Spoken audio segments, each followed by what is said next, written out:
I spent the first 16 years of my life, I missed out on all parenting. I missed out on any direction. The most important period of my life was taken. Not only was it my parents and my family life taken away, it was interjected by abuse, which left me devastated.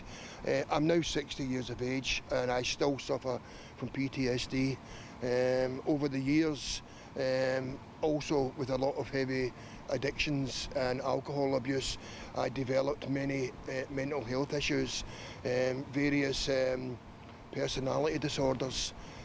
Why? Because I kept on, I had to keep running away from my abuse, which caused me more mental problems. When I was 16, when I came out the home, I tried to fit into a family environment, but I couldn't do it. I had no training, I had no understanding of family life, so I fled. I fled to London, I moved here. This is now almost 45 years ago when I came down here. I actually believe I actually slept in this park. I spent the best part of 10 years avoiding people.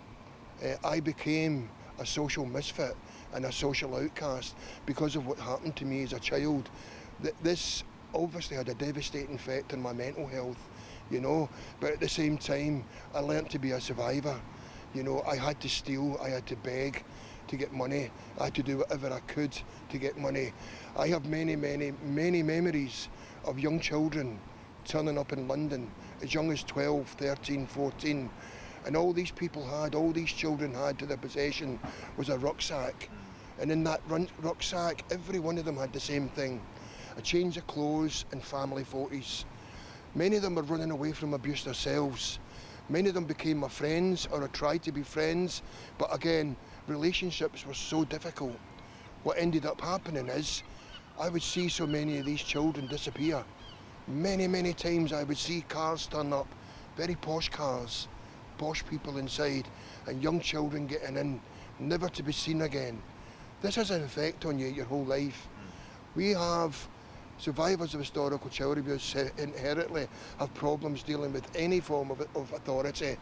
You know, even family life is very difficult and something we struggle with throughout our life.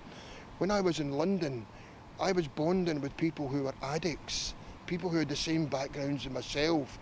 We did at certain times become family, but very often you could end up in hospital. I myself was stabbed 3 times. I woke up once with a hatchet. Right, again, if you put your finger there, Oh yeah. I woke up in hospital with a hatchet in my head. I shouldn't be alive. I should not be alive, but praise God. I think God didn't put me through that. I think God realised that I had a story that the world has to hear, and that's why it's important now that I tell people who were in the situation I was in, there is a way out. There is a way out.